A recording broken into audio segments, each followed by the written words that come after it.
Tak terbantahkan lagi, Persib Bandung kini berdiri sebagai klub yang membuat pemain tim lain merasa iri. Persib hadir sebagai simbol kemegahan dan stabilitas di tengah badai kerapuhan sepak bola nasional. Kala klub lain terseok-seok dihantam krisis finansial, gaji pemain tertunda dan kepercayaan mulai memudar, Persib justru tampil seperti mercusuar yang tegak menjulang di tengah terpaan badai dan ombak. Bahkan dalam momen paling kelam sekalipun, seperti yang dialami oleh Rahmat Irianto ketika diterpa cedera ACL dan harus menepi panjang, Persib tetap menunjukkan kelasnya. Irianto sendiri mengatakan tanpa ragu jika gajinya tetap dibayar penuh bahkan tepat waktu. Sebuah aksi nyata yang menjelma menjadi bukti bahwa Persib bukan hanya sebuah klub, melainkan keluarga.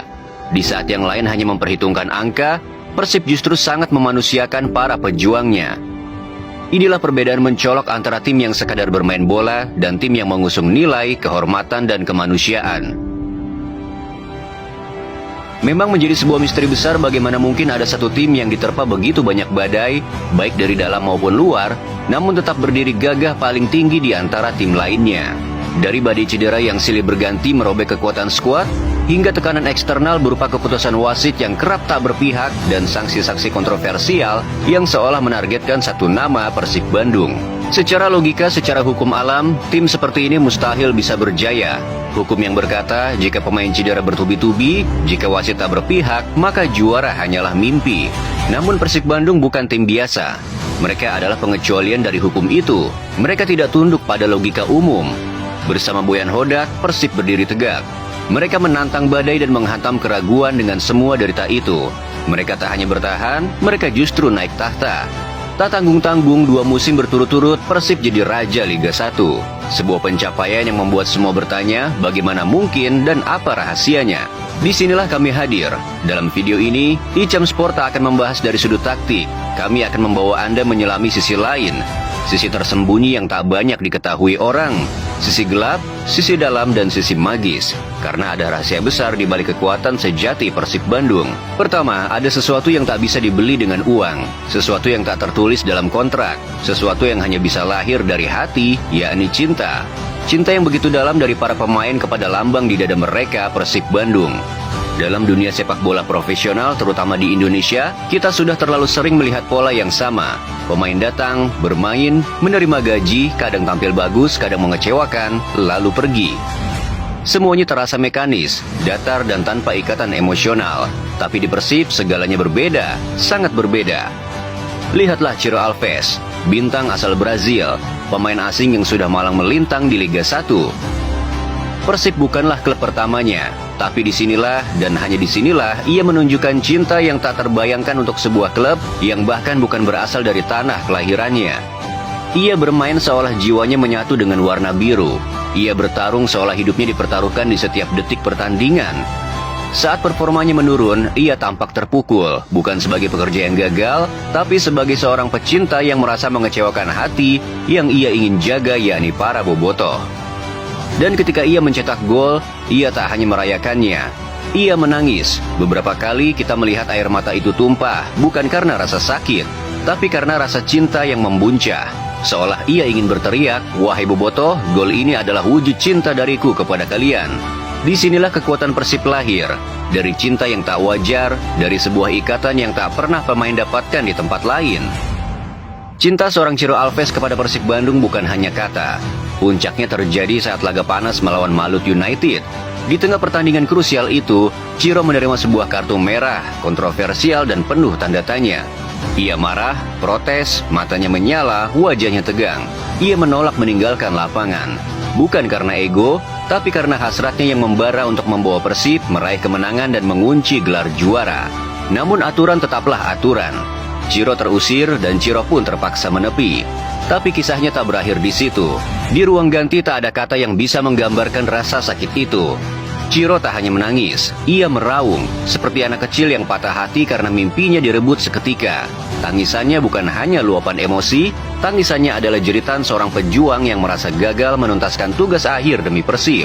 Bagi sebagian orang mungkin itu tampak berlebihan dan tampak lucu. Tapi bagi mereka yang paham arti kesetiaan, mereka tahu itulah cinta yang tak bisa dipalsukan. Pemain lain mungkin hanya kesal dan berlalu, tapi Ciro, ia patah hati. Karena di antara dirinya dan Persib, tak ada sekat bernama formalitas. Tak ada batas bernama profesionalitas semata. Yang ada hanyalah cinta, yang ada hanyalah pengorbanan. Dan mungkin itulah bahan bakar utama yang membawa Persib tetap kuat, tegak, bahkan di saat badai mencoba menjatuhkan. Jika pada poin pertama kekuatan Persib lahir dari ikatan bernama cinta, maka pada poin kedua yang membuat tim ini nyaris tak bisa dihancurkan adalah tekad tak main-main untuk menolak menyerah. Kita tak perlu menengok terlalu jauh ke masa lalu. Musim ini saja sudah menjadi bukti betapa keras kepala dan gigihnya tim ini dalam menolak kekalahan.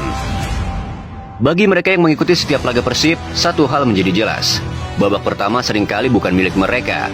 Persib berkali-kali kesulitan, berkali-kali tertinggal, dan bukan hanya itu, di momen-momen krusial ketika 3 poin sangat dibutuhkan, selalu saja ada ujian datang bertubi-tubi. Entah itu cedera yang memukul kekuatan tim, atau keputusan wasit yang terasa berat sebelah. Bahkan hingga menit ke-80, skor pun tak berpihak. Harapan perlahan berubah jadi kecemasan. Yang awalnya mengincar kemenangan, justru mendekati kekalahan. Namun di titik itulah api sejati Persib menyala. Di saat lawan merasa sudah di atas angin, di saat waktu nyaris habis dan banyak tim lain akan menunduk pasrah, Persib justru bangkit. Mereka menciptakan gol-gol dramatis, membalikan skor di menit-menit akhir seperti petir yang menyambar dari langit. Bukan hanya sekali, bukan hanya 2 kali, tapi berkali-kali. Jika satu pemain dikunci, pemain lain muncul sebagai penyelamat. Jika serangan dihentikan, kekuatan baru muncul dari lini lain. Lihat saja Nick Kuipers dan Gustavo Franca, 2 nama yang berkali-kali menjadi penentu, mencetak gol penyeimbang, gol kemenangan, gol-gol yang tak hanya mengubah skor, tapi menyelamatkan mimpi Bandung. Apa yang dilakukan Persib Bandung musim ini bukan hanya luar biasa, itu nyaris tak masuk akal. Dan mungkin momen paling heroik dari semua momen yang telah terjadi adalah ketika mereka bertandang ke kandang musuh bebuyutan Persija Jakarta. Sebuah laga klasik, syarat emosi dan syarat sejarah. Dan di babak pertama, Persib terkejut. Permainan cepat dan tajam dari Persija langsung membuahkan 2 gol. Skor 2-0 di babak pertama. Para pendukung tuan rumah bersorak. Mereka menertawakan, mereka mengejek. Begini saja Persib. Namun seperti biasa mereka lupa satu hal. Persib tak pernah selesai sebelum peluit panjang dibunyikan. Entah apa yang Boyan Hodak tanamkan di kepala para pemainnya. Tapi ketika mereka kembali ke lapangan, mereka bukan seperti pemain sepak bola. Mereka adalah pasukan perlawanan. Mereka mengibarkan bendera pertempuran bukan untuk menang, tapi untuk menolak kalah. Dan yang terjadi adalah keajaiban yang berulang. Nick Kuipers melepaskan sepakan roket dari luar kotak penalti, menghantam gawang dan membuat semua tercengang.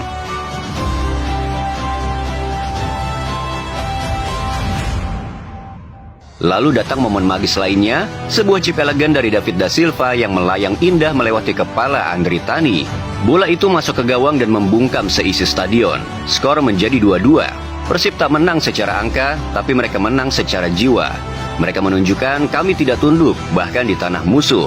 Dan pertandingan itu hanyalah satu dari sekian banyak kisah epik musim ini. Karena inilah kenyataan, saat tim-tim lain masih berjibaku di papan klasemen, saling sikut demi menghindari degradasi atau mengejar zona aman, Persib Bandung sudah berdiri di puncak. Juara Liga 1 bahkan sebelum kompetisi berakhir. 3 laga tersisa tak lagi penting, karena tahta sudah mereka genggam. Mengerikan, lebih dari itu. Persib Bandung adalah mimpi buruk bagi logika sepak bola modern. Dan musim ini, mereka tak hanya jadi juara, mereka adalah legenda. Dan kini kita tiba di poin ketiga, alasan pamungkas mengapa Persib Bandung begitu dikdaya musim ini. Jika cinta adalah fondasi pertama dan tekad pantang menyerah adalah bahan bakarnya, maka yang menjadi nyawa dari tim ini adalah sebuah kekuatan keluarga. Persib bukan lagi sekadar tim, bukan sekadar kumpulan pemain yang mengejar gelar. Mereka adalah saudara, mereka adalah satu tubuh. Kita sering menyaksikan mereka memprotes keputusan wasit, tapi bukan karena ego atau emosi berlebihan. Mereka bersuara lantang ketika ada rekan mereka yang diperlakukan tidak adil. Bukan soal penalti, bukan soal pelanggaran kecil, tapi soal bagaimana melindungi rekan di samping mereka. Ingat momen saat Kakang disikut keras oleh lawan, siapa yang pertama maju? Gustavo dan Nick Kuipers. Seperti 2 singa marah yang mau menerkam. Bukan karena marah biasa, tapi karena saudara mereka disakiti. Namun yang lebih gila terjadi saat laga melawan Barito. Persib sudah pasti juara. Mau kalah 10-0 pun tak akan mengubah tahta. Tapi sekali lagi, ini bukan tim biasa. Ini bukan Persib yang bisa dibujuk untuk lengah. Febri Haryadi, pemain yang baru pulih dari cedera panjangnya, ditekel brutal dari belakang. Sebuah aksi tak berperkemanusiaan di lapangan. Dan saat itu, seluruh punggawa Persib meledak. Bukan hanya sekadar protes, mereka murka.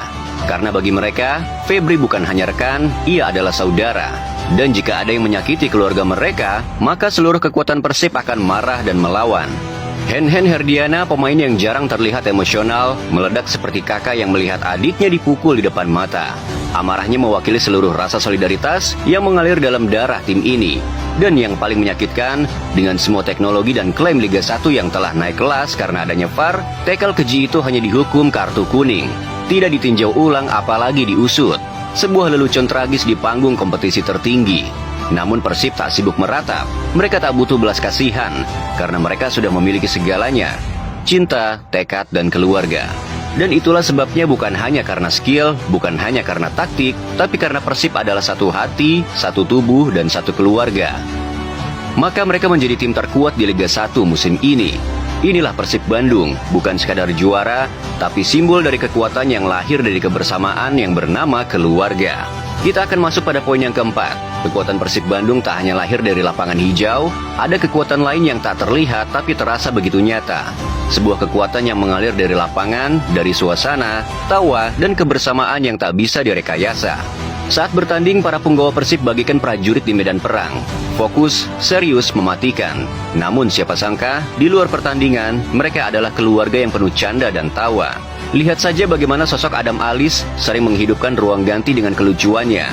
Lihat bagaimana Rahmat Irianto, meski absen karena cedera, tak henti memberikan dukungan dari balik layar lewat siaran langsung di media sosial. Mereka bukan hanya tim, mereka sahabat, mereka saudara. Persib Bandung bukan hanya menjadi tempat bekerja. Bagi mereka ini adalah rumah, tempat pulang, tempat hati berlabuh. Dan ketika seseorang merasa ia bermain untuk rumahnya sendiri, ia akan mati-matian mempertahankan kehormatannya. Inilah nuansa yang tak dimiliki oleh banyak klub. Tawa yang tulus, ikatan yang kuat, dan suasana yang membahagiakan. Sesuatu yang mungkin terlihat remeh bagi sebagian orang, namun justru disitulah kekuatan sejati tumbuh. Ada kenyamanan dan ada rasa memiliki. Dan yang terakhir, yakni poin kelima, ada kekuatan yang tak kasat mata namun menggetarkan langit. Doa dari jutaan warga Jawa Barat. Di banyak daerah lain, rivalitas antar klub dalam satu provinsi sering membelah dukungan. Namun di Jawa Barat tidak seperti itu. Dari pelosok desa hingga pusat kota, dari Garut hingga Cirebon, dari Tasik hingga Sukabumi, hanya satu nama yang dikumandangkan: Persib Bandung. Persib bukan hanya klub, Persib adalah identitas, harapan, dan kebanggaan. Setiap kemenangan Persib adalah pesta bagi rakyat Jawa Barat. Setiap gol adalah pelipur lara di tengah kesulitan hidup. Dan setiap pertandingan adalah rezeki bagi ribuan pedagang kecil, UMKM, dan rakyat jelata yang menggantungkan harapan pada euforia ini. Di luar stadion, bendera biru berkibar, merchandise laris manis, ekonomi rakyat berdenyut mengikuti detak jantung Persib Bandung. Inilah klub yang tak hanya membawa piala, tapi juga membawa berkah. Persib telah menjelma menjadi cahaya, menjadi warisan yang akan terus hidup dari satu generasi ke generasi berikutnya. Maka benar adanya, Persib bukan hanya sekadar tim sepak bola. Persib adalah simbol perlawanan, kebersamaan, dan keajaiban. Dan di tengah badai yang menerpa, Persib justru naik menjadi raja sejati Liga 1 Indonesia. Poin selanjutnya tetap mengapa Persib bisa sehebat saat ini adalah Persib punya nuansa berbeda di luar lapangan. Ketika bertanding, punggawa Persib memang serius. Bahkan mereka mirip seperti prajurit yang sedang berperang. Namun siapa sangka hubungan tim ini di luar lapangan sungguh sangat cair. Kita seringkali menyaksikan di sosial media ofisial Persib Bandung, kerap kali membagikan video-video lucu terutama dari seorang Adam Alis. Tak hanya sampai di situ, punggawa yang absen pun seperti Rahmat Irianto kerap kali memberikan support lewat live di sosial media miliknya. Persib di era ini memang adalah anugerah. Di dalam lapangan mereka seperti pejuang, namun di luar lapangan mereka sungguh banyak punya pencair suasana. Jika orang berpikir hal seperti ini tidaklah begitu penting, namun jangan salah, kenyamanan dan sukacita adalah sesuatu yang justru membuat pemain betah di sebuah klub dan akan mati-matian membela klub tersebut. Apa yang terjadi di Persib Bandung adalah mereka bermain bukan untuk klub yang menggaji mereka, tetapi mereka seperti berjuang untuk sebuah rumah, yang rumah itu adalah tempat pulang bagi mereka. Dan poin terakhir adalah adanya doa dari seluruh warga Jawa Barat untuk tim kesayangan dan kebanggaan mereka. Kita tahu jika di provinsi lainnya akan memiliki klub berbeda, bahkan dengan rivalitas yang justru lebih panas dari provinsi lainnya. Di Jawa Barat berbeda. Seluruh warga Jawa Barat tampaknya kompak menjadikan Persib adalah tujuan satu-satunya tim Liga 1 yang mereka bela. Kita saksikan saja di tahun ini bagaimana seluruh Jawa Barat seperti bereuforia yang tak main-main. Apa yang dicapai Persib Bandung seperti menjadi kado bagi mereka di tengah sulitnya kehidupan di Indonesia. Tak hanya sampai di situ, para pedagang dan UMKM pun seperti ketiban rezeki. Saat Persib bertanding di luar stadion, kita tentu sering melihat banyak pedagang-pedagang yang menjual merchandise Persib. Di luar sana pun begitu banyak UMKM yang merasakan dampak naiknya penjualan dari keberhasilan Persib. Maka Persib bukan hanya sebagai klub, Persib seperti cahaya, seperti menjadi berkah bagi mereka yang mencintai tim ini. Maka sangat beruntung mereka yang tinggal di Jawa Barat dan menjadikan Persib adalah tim kebanggaan mereka dan akan menjadi warisan bagi anak cucu mereka kelak. Dan itulah alasan mengapa Persib Bandung, walaupun dihantam berbagai macam problematika, namun klub ini justru mampu menjadi raja di antara klub-klub Liga 1. Dan pada akhirnya, kita menyadari bahwa yang dibangun oleh Persib Bandung bukan hanya tim juara, bukan hanya mengejar gelar, bukan pula sekadar angka di papan klasemen. Yang dibangun Persib adalah sebuah kisah tentang perjuangan, tentang mereka yang jatuh namun memilih untuk bangkit, tentang mereka yang dihina tapi menjawabnya dengan kerja keras, tentang mereka yang disakiti namun tetap berjalan, menatap ke depan, menolak untuk membalas dengan cara yang sama. Persib Bandung mengajarkan kita satu hal, bahwa kekuatan bukan hanya soal fisik, bukan hanya sekadar taktik. Kekuatan sejati lahir dari hati, cinta, dari tekad untuk tidak menyerah, dan dari kehangatan keluarga yang tidak membiarkan satupun anggotanya tertinggal. Lihatlah wajah para pemain di akhir laga. Peluh bercucuran, tubuh lelah, kaki nyaris tak kuat berdiri. Namun ketika peluit panjang dibunyikan, mereka saling berpelukan.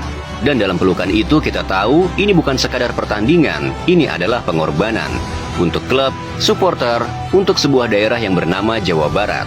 Dan untuk setiap anak kecil yang bermimpi menjadi seperti mereka, mengenakan seragam biru dengan lambang maung di dada, dan mengangkat trofi bukan hanya sebagai pemain, tapi sebagai simbol perjuangan rakyatnya.